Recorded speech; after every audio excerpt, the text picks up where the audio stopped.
So it has been some time since I have reviewed a tablet, especially from those Chinese brands that I used to always review on the channel. And now a lot of you have been screaming out where are the tablet reviews, and well, sadly, they're just not releasing so many models.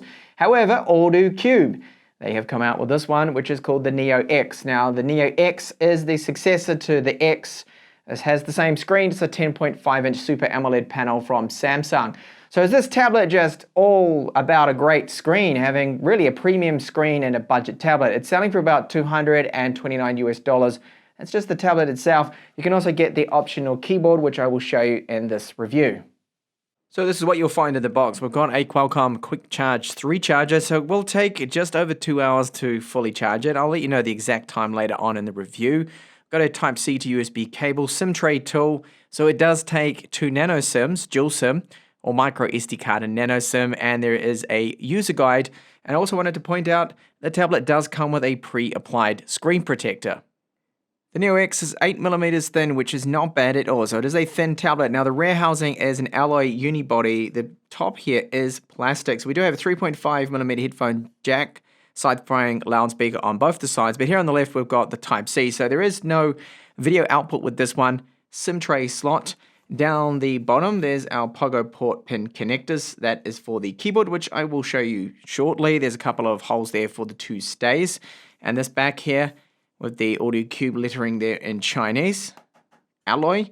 And a very good weight. This is only 495 grams all up. So you've got some serial numbers and other text here, which is a little bit ugly. I wish they didn't have this on here. And also wish they didn't label the Type-C port and the SIM tray and where the headphone jack is. I'm pretty sure most people know that. So this camera right here, this is 5 megapixels, and then the one up the front here, this one is 2. There's an ambient light sensor right here, and I'll move on to the display, but first to show you, yes, we've got rather large bezels, top and bottom. There is a bit of a black line around here too, so it's not like the white goes right up to the complete actual edge of this white bezel, which is slightly annoying, and it is plastic frame around the outside here. So overall, the build quality is good. I'll just get that screen protector off, and we'll take a look at that screen in detail. You can also get the optional keyboard for it that they do sell on the website. Banggood is where I got this particular one. So it has a magnetic latch here. There are the 3 different parts we need to fold back when we set it up. On the other side here, that is the same material. So this is just a fake leather-like synthetic material.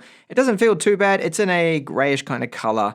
And when I just open this up, I'll demonstrate what it is like to set up. So this, you just fold it back like so, and there's magnets that keep it up. And then you put the tablet up like so, okay? It might take a few goes to get it right, especially when you're recording it on camera. So the keyboard itself, the layout isn't too bad, considering that we've only got a 10.5-inch screen. They've done a reasonably good job with it, with the shift keys, the size, spacebar key, and overall it does actually work well. So when you need to type a lot on this, if you're going to be typing a lot that is on your tablet, I do recommend going for the keyboard versus, say, using Bluetooth, or you could buy yourself one of those Logitech Bluetooth keyboards designed for tablets. There's another alternative which would be higher quality than this, but overall it is good. Now, I've noticed that it does sort of lift up a little bit in the middle, so when you're typing on it, you get a little bit of bounce and a little bit of movement there. But again, it's better than just using the on-screen keyboard for typing, and using this one I find is good. The palm rest is a little small. No, there's no touchpad, but of course it's a touch screen, so we don't need a touchpad right here. There's one area of concern though, and that is that when you close it down, although we have the 4 rubber feet you can see, there's 2 there and 2 there, and there's nothing really propping it up in the middle. So I've noticed that if you look at it side on, when you've got it all down and all together, like in this case mode, that if you're putting it in together with a bag with some books and things, that it's going to apply pressure, and I do believe those keys will touch the screen and scratch the screen protector. So definitely put a cloth or something in between the screen of the tablet and then the keyboard to, of course, stop that. So is this going to offer you any protection as well? Not really, maybe a tiny bit if you were to drop it. Overall, if you're going to be typing a lot, get the keyboard. If you don't plan to type a lot with your tablet, then I wouldn't bother getting the keyboard. Just get yourself a good carry case for it. So let's take a look at the star of this tablet, and that is definitely its 10.5-inch Super AMOLED panel. The resolution is 2560 by 1600.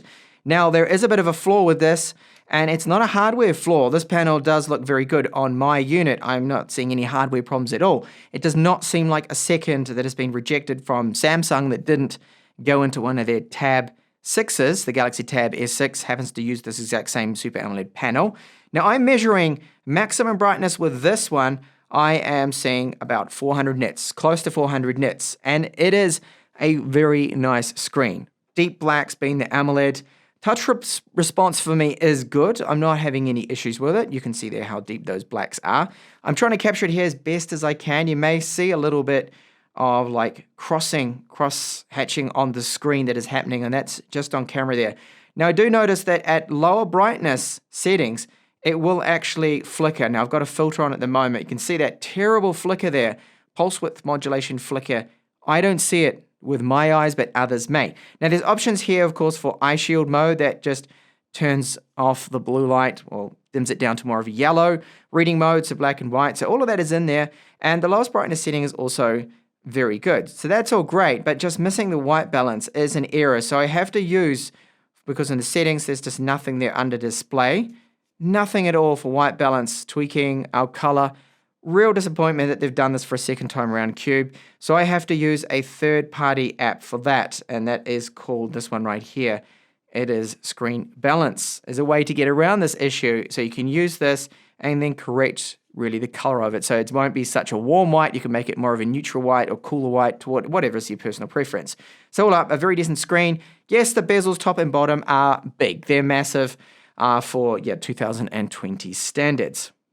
Now I want to talk a little bit about this ROM. There's a few annoyances with it. I showed you the display setting annoyance, and the other one is this right here. So it is running stock Android 9, and we cannot get rid of the Google search bar that they have put into the lower portion here and forced it upon us. So you've got all your icons set up here, and you can have your widgets in there, which is fine, but this area doesn't change. And to me, it's excessively tall. And having this there is really annoying. You can't seem to get rid of it. The Google search widget there it's so annoying that it's there. Now, any of the icons that you decide you want to move down to this portion, you'll notice how it gets cut off, just the very bottom of it, which is another annoyance. So this is very poorly done using the stock launcher. I wouldn't actually use.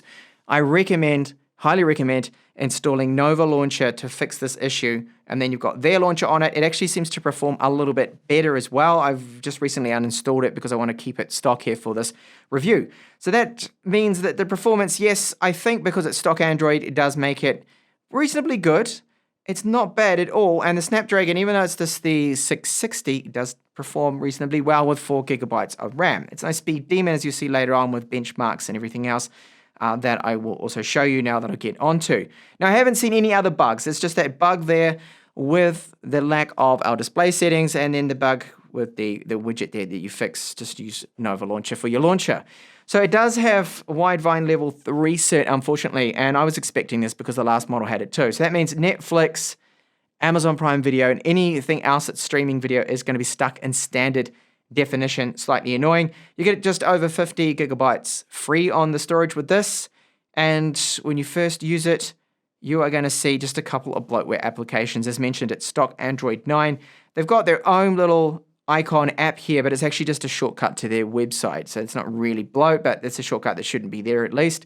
And then you could say, well, ES File Explorer shouldn't be on there as well, but you can really, you can put up with all that because it's very, very light in terms of ROMs, because you see most manufacturers would be just putting up so much bloat and other rubbishy apps on there that some of them you can't even remove.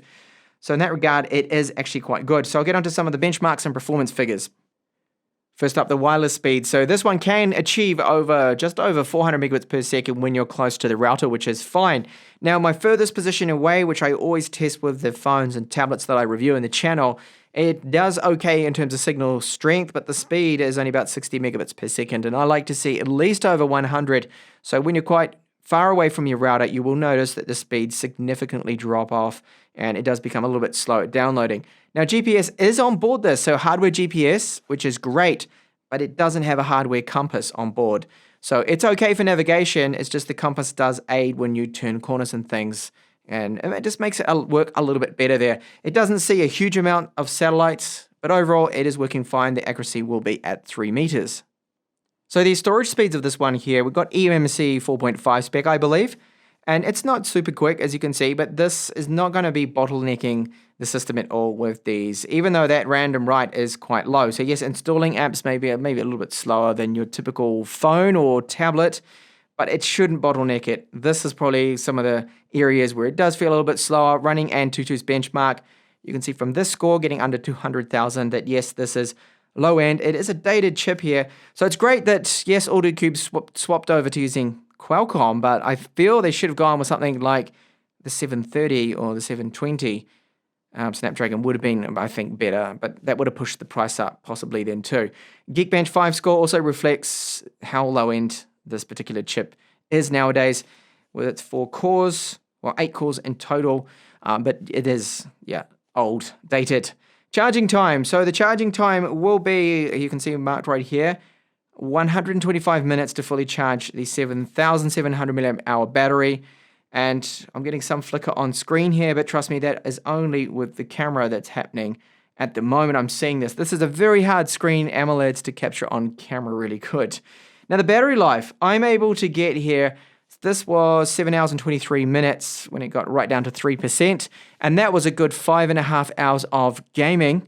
Okay, so I'm seeing battery life, gaming about that, 6 hours maybe, gaming non-stop, mixed kind of use, 8 hours, more light use like eBooks, web, internet, or video streaming and things like that, up to, I would say, about 10 hours. So the battery life is actually okay on this particular model. Onto audio, but also to point out that with YouTube that you can set it to 1440p, that of course this screen is going to support. So that's the maximum quality, and it looks good. It doesn't stutter, it doesn't lag either. It is fully playable with this chipset, even though it is dated. So audio quality is a little bit mixed here. It's not so great. The speakers, as you hear from the sample I'll play you shortly, they're not amazing, but I'm also noticing like a little bit of constant static through those speakers when they're on. At lower volumes, you will just hear this little bit of a hiss going all the time. And the 3.5mm headphone jack on my unit here does have a tiny little bit of that static, that white noise hiss that I can just hear ever so slightly always there. So it's not super clean audio. I find the audio quality is disappointing definitely from the Neo X here. But here's that sample of those two side-firing loudspeakers at 100% volume.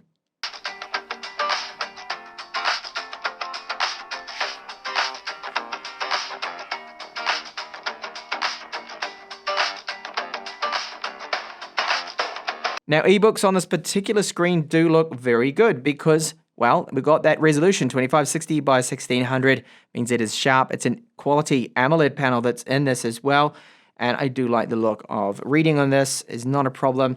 So that's in landscape. What does it look like in portrait?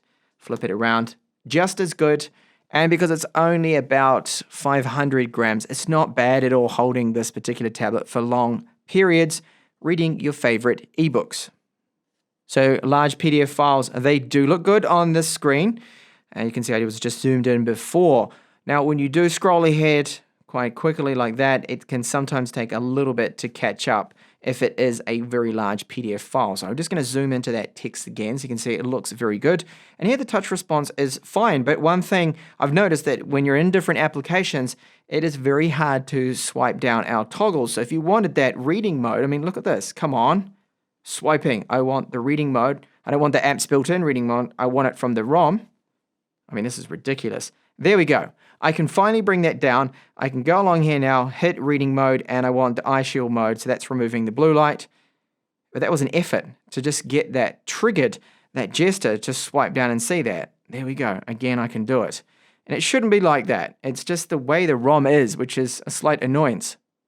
So no, I'm not actually playing Diablo 2 here. This game is Anima, and the gaming performance from the tablet, even though, okay, it's Snapdragon 660, it's a little bit dated, it's not really too bad, I feel.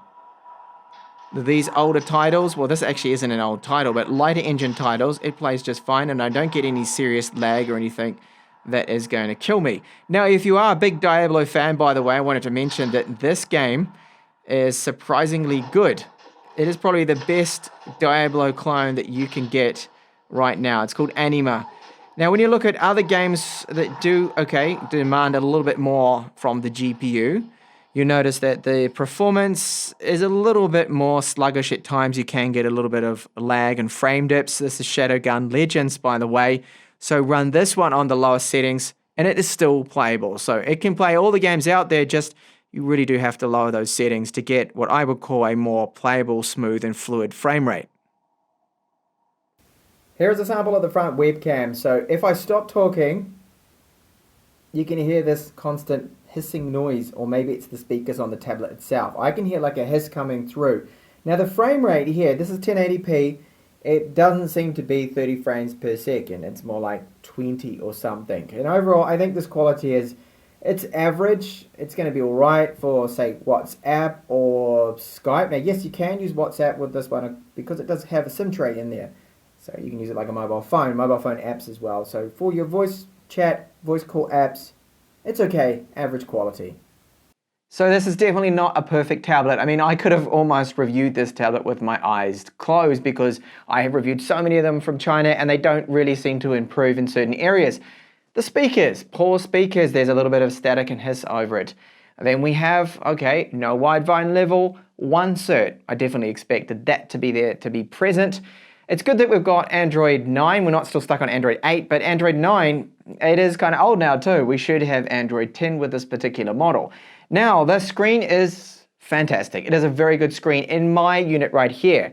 I have heard from someone else on Twitter that they do have like a bit of a bulge in the middle of there. They've got a slight defect, but this screen in mine, I can confirm 100% is not a second. I can't see anything wrong with it. Even on the lower brightness settings, I'm not seeing any funny different patches and things that some people were complaining about with, say, the Galaxy S5, the Tab S5e or the Tab S6. I'm not seeing it at all with this panel. So it is a very, very good screen. Then, okay, the ROM itself, there's that kind of annoyance with the widget there in the middle. So I definitely recommend, if you want to get the best out of this tablet, if you're going to be buying one, that you do install Nova Launcher and you do add that one called, that application I showed you called Screen Balance, just off the top of my head. It could be wrong, I'll put it down in the comments if I was. Screen Balance to correct the white balance. So no display settings is kind of, it's mind-boggling. Why would Cube do this a second time around, Alldocube?